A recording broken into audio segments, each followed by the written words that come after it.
This is Larry Jordan, the host of the Digital Production Buzz. The following interview is an excerpt from a recent program.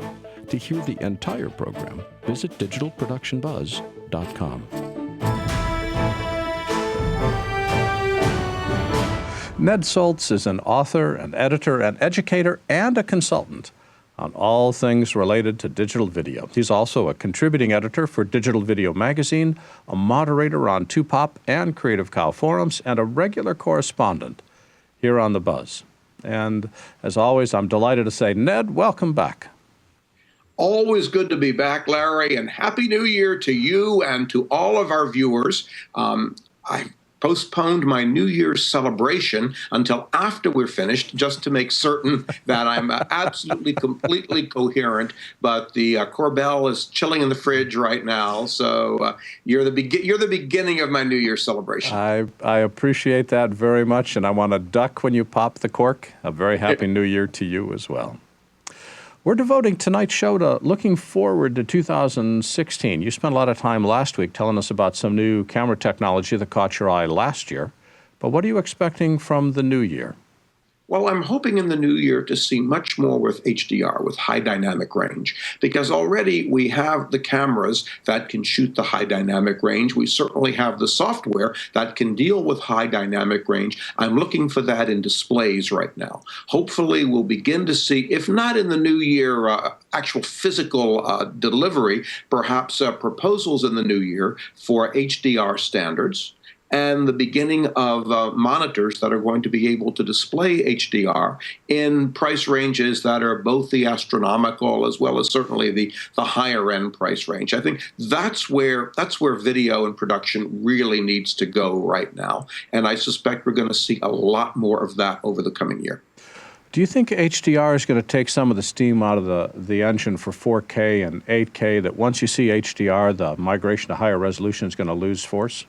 Well, that was the great debate last year at NAB, which was, do we want more pixels or better pixels? And I think we're going to see that debate continue with HDR. We're seeing it to some degree right now with the OLED TVs. As an example, with the LG OLED TV, you can get both an HD version and a 4K version. And the HD version is about $2,000, and the 4K version is about $4,000. But if you look at a $2,000 OLED TV in HD up against one of the mid-range 4K UHD TVs today, you're probably going to take the OLED TV. It's going to look better. So I think while on the one level there's going to be the 4K kind of mantra, on the other side of it, I think what people are going to be more attracted to is actually how the image looks. Now, obviously, if we're going to be able to blend the worlds of HDR and 4K, that's going to be the best of all possible scenarios. But can you even, I mean, I don't want to stress the debate that's really over, but are you going to be able to see 4K when you're sitting at a living room distance from a 55-inch screen? Actually, you are. I'm pretty much amazed at this because just a few weeks ago, I lament the loss of our trusty old Panasonic plasma TV. I loved that set. I loved the picture that it delivered, and one day it just went poof.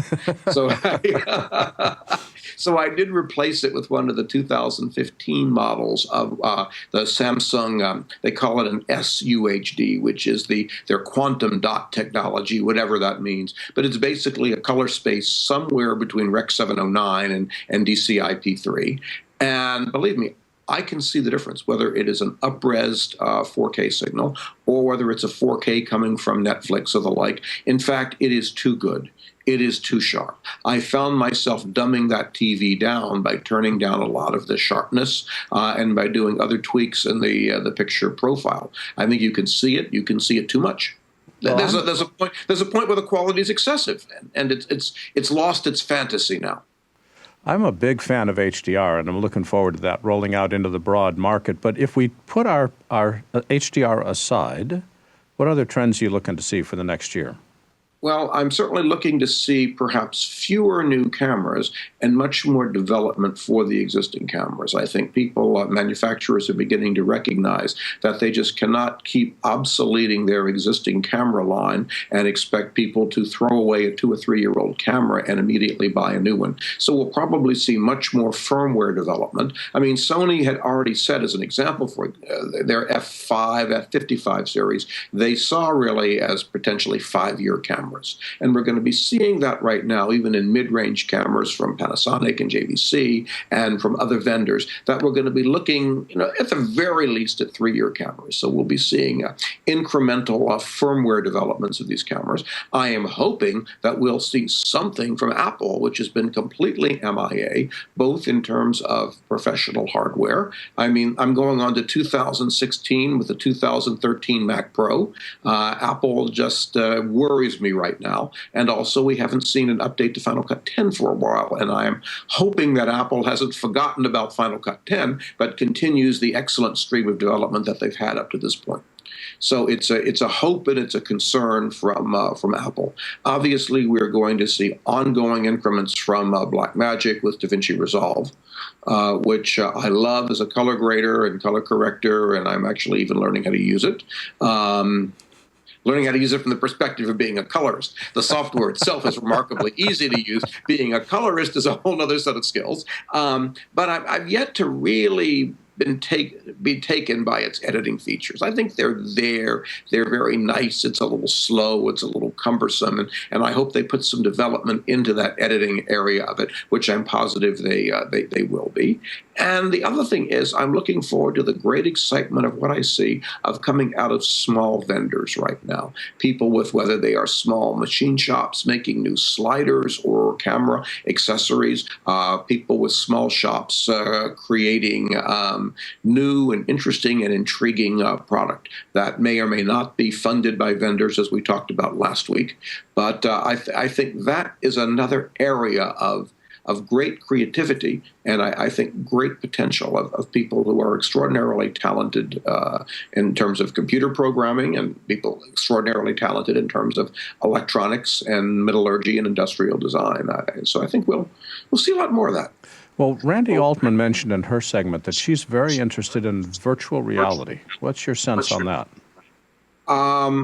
I love it. I'm interested. I think it's really got a great way to go. We're seeing GoPro, for example, with its VR development. There's even this cute little Kodak 360 camera, and I think VR is amazing. I mean, I, like all of the New York Times subscribers, got my little VR glasses, and you log on to the app, and there it is in VR. So I think that's another exciting technology, which is also going to be very accessible to the consumer and even accessible to the developer on multiple levels, because you can evolve a cheap VR acquisition system. You can go all the way to a high-end VR acquisition system. And in this interactive age, I think it's got a lot of potential. I would agree with her. What other trends do you keep in your eye on as we wrap up our conversation? Oh, I think I'm keeping my eyes open for greater sophistication in particularly long GOP codecs. Each year they seem to be getting stronger and stronger, to the point that many times you can't tell the difference between an iframe and a long GOP codec. So I think we'll continue to see development in that area and direction.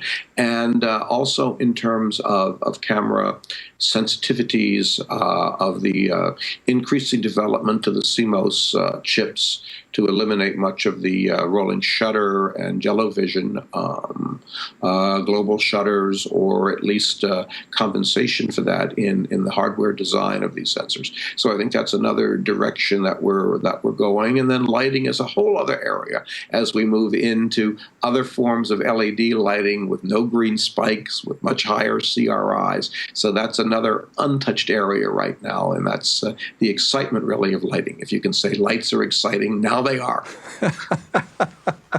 Ned, just listening to you gets me excited about new technology. For people that want to know more about what you're writing, where can they go on the web? they can always go to www.creativeplanetnetworks.com, where you'll find a plethora of articles from me and from many of my other colleagues writing for the New Bay Media family of publications. That's all one word, creativeplanetnetworks.com. And Ned Soltz himself is a contributing editor. Ned, thanks for joining us today. Thank you, Larry, and Happy New Year to everyone. And a Happy New Year to you. Take care. If you'd like to see more videos like this one, please subscribe to our YouTube channel. To stay connected and receive updates from The Buzz, sign up for our free weekly newsletter now. Or you can learn more about us on our website. And thanks for watching The Digital Production Buzz.